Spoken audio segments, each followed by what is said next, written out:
Morning friends. AD civil services classes में आपका स्वागत है।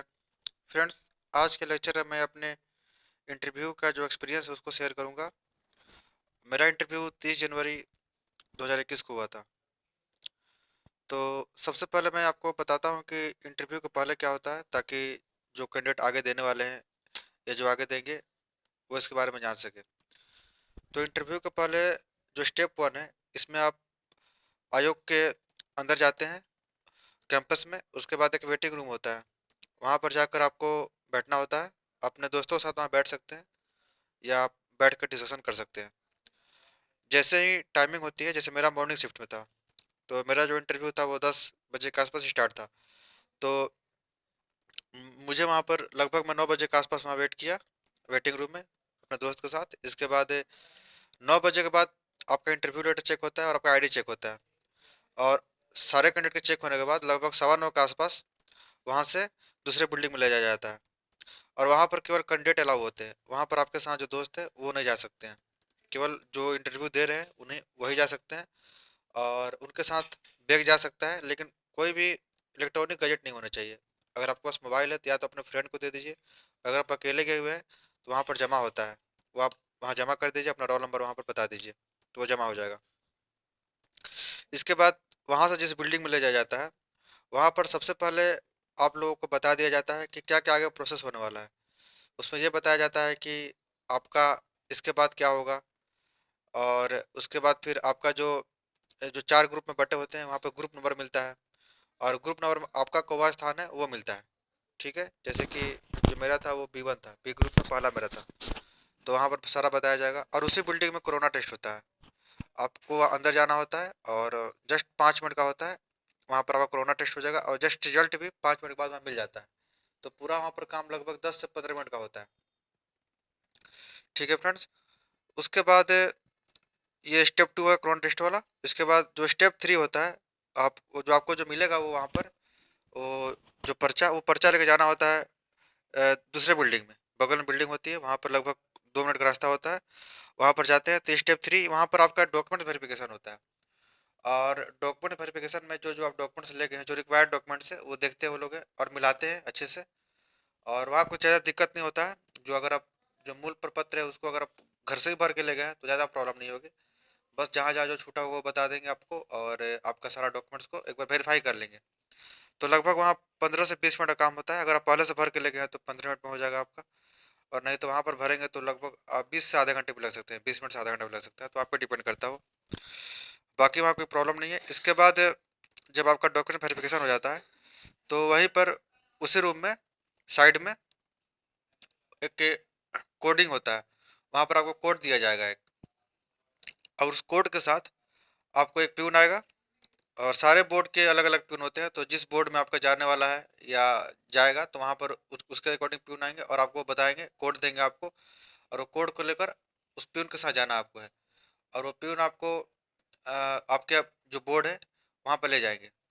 और ले जाने से पहले आपको थोड़ा सा समय भी देंगे। वहाँ पर एक रूम बोर्ड जहाँ होता है, जो मेन बोर्ड, उसके पहले एक रूम होता है, वहाँ पर थोड़ा 5 मिनट के लिए आप फ्रेश हो सकते हैं। उसके बाद फिर आप आराम से अंदर जाइए। ठीक है, तो इसके बाद आपका इंटरव्यू चलेगा। लगभग 15 से 20 मिनट चलता है इंटरव्यू, वो डिपेंड करता है। इसके बाद इंटरव्यू के बाद जो आखिरी जो स्टेप होता है, स्टेप 5, उसमें आपका मेडिकल टेस्ट होता है। और मेडिकल टेस्ट में थोड़ा टाइम लगता है, लगभग आधे से 1 घंटे वहाँ पर टाइम लगेगा आपके। 16 रुपये का पर्ची कटाना होता है। उसके बाद फिर आपको वहाँ पर सब कुछ टेस्ट होगा, यूरिन टेस्ट होगा आपका, हाइट, चेस्ट, इसके बाद वेट और आँख, और जो भी है वहाँ पर सारा टेस्ट होगा आपको। तो उसमें थोड़ा टाइम लगता है। उसके बाद मेडिकल टेस्ट के बाद फाइनल हो जाता है, उसके बाद आपको वहाँ से निकलना होता है। ठीक है फ्रेंड्स, तो ये मैंने पूरा शॉर्ट में बता दिया है कि क्या प्रोसेस है इंटरव्यू, बिफोर इंटरव्यू और इंटरव्यू के बाद। ठीक है फ्रेंड्स, तो चलिए अब मैं आपको बताता हूँ कि मेरे से क्या क्वेश्चन पूछा गया था इंटरव्यू में। तो फ्रेंड्स, जो मेरा जो बोर्ड था वो R K महाजन सर का बोर्ड था, जो अभी चेयरमैन है PPSC के। और चेयरमैन के अलावा 3 अन्य मेंबर थे, 3 मेंबर और थे। ठीक है, मेरा हिस्ट्री ऑनर्स था और मेरा ऑप्शनल ज्योग्राफी था। तो जैसे ही मैं इन हुआ अंदर, तो उसके बाद बैठने को उन्होंने कहा। मैंने विश किया उन लोगों को, उसके बाद बैठने को कहा। बैठने के बाद जो चेयरमैन सर थे, उन्होंने, उनका जो पहला सवाल था वो था कि मैं स्टेप बाय सारा बता दूंगा आपको, जैसे सवाल किया है मैं सारा बता दूंगा आपको। तो सबसे पहला सवाल था कि आपने ग्रेजुएशन कब किया। उसके बाद फिर उन्होंने पूछा कि आपका ग्रेजुएशन सब्जेक्ट क्या था। उसके बाद आपका ऑप्शनल सब्जेक्ट क्या था। इसके बाद उन्होंने पोस्ट प्रेफरेंस को पूछा। तो इससे कंक्लूजन निकलता है कि आपकी कोई जानकारी वहाँ होती नहीं है, ना तो ये उन्हें पता होता है कि आपका ग्रेजुएशन क्या है, ना आपका ऑनर सब्जेक्ट, और क्या आपने पोस्ट प्रेफरेंस भरा ये भी उनको पता नहीं होता। सारा आपको खुद से बताना वहाँ पे। ठीक है। इसके बाद जैसे ही मैंने ये बताया, बेसिक उन्होंने नोट किया, और उसके बाद उन्होंने जो पहला क्वेश्चन था चेयरमैन सर का, वो था ज्योग्राफी से था कि माउंटेन रेंज क्या होता है।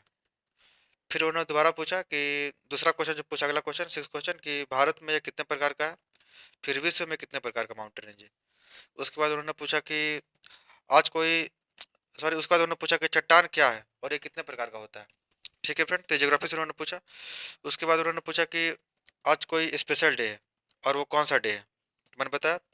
उसके बाद फिर उन्होंने पूछा कि महात्मा गांधी की हत्या कहाँ हुई थी।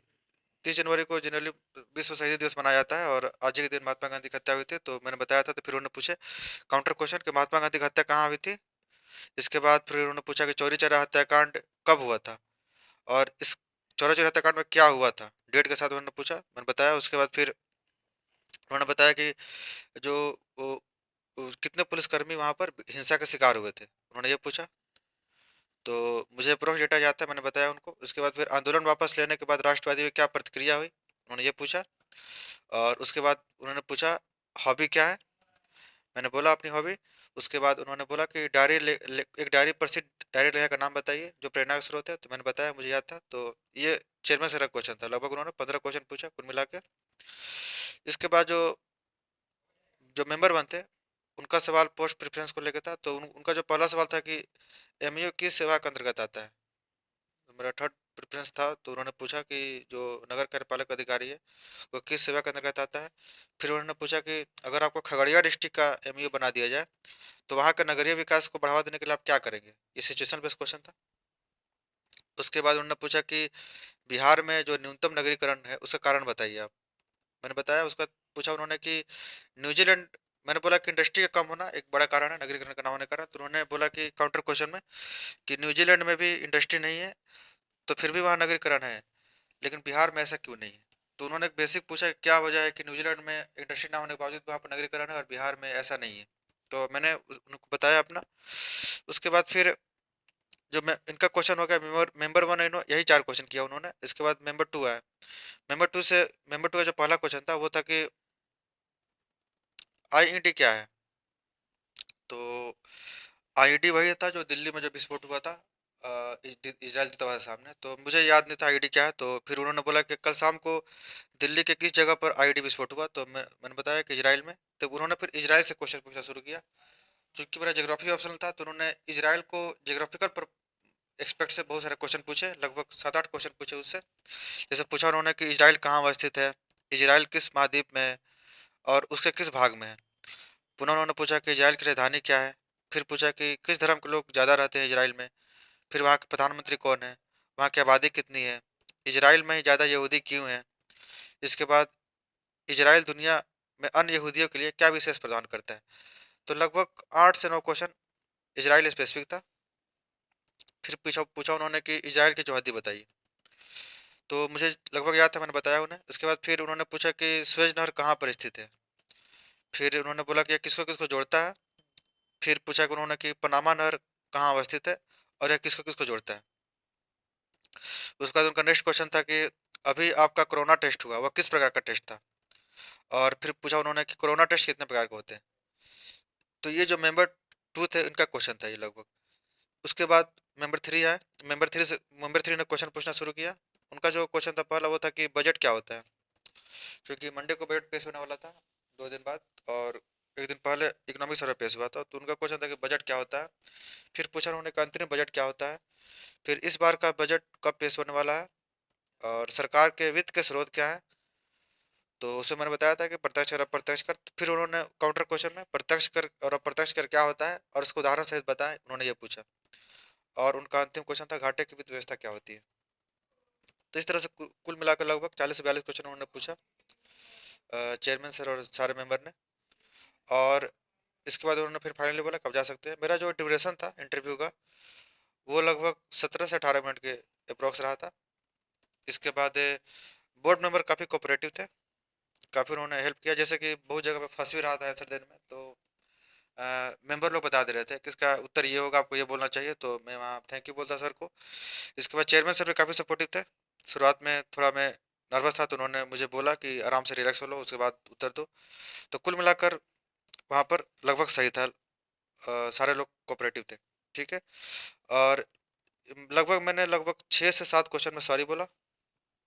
इसके बाद कुछ 3-4 क्वेश्चन में पार्सली राइट बोला, कुछ कुछ गलती बोला, कि जैसे कि ए, इजराइल की चौहद्दी बताई। तो इजराइल की चौहद्दी मुझे सारे नहीं आते, जैसे कि मैंने बताया कि इसमें जॉर्डन है, सीरिया है, मिस्र है, लेबनान भी इसे टच करता है, तो मैं वो बोलना भूल गया था। तो इस तरह से कुछ कुछ क्वेश्चन मैंने पार्सली सही बताया, और लगभग 6-7 क्वेश्चन मैंने सॉरी बोला, एग्जैक्ट। तो ये मेरा कुल मिलाकर इंटरव्यू रहा। ठीक है फ्रेंड्स। तो जो मैंने अपना एक्सपीरियंस था वो शेयर किया, ताकि आने वाले जो स्टूडेंट है उनको हेल्प मिले, और जो आगे देने वाले हैं उनको भी इससे एक आइडिया मिलेगा प्रॉपर। ठीक है फ्रेंड्स। तो आज के लेक्चर में इतना ही फ्रेंड्स, मिलते हैं अपने अगले लेक्चर में। तब तक के लिए धन्यवाद।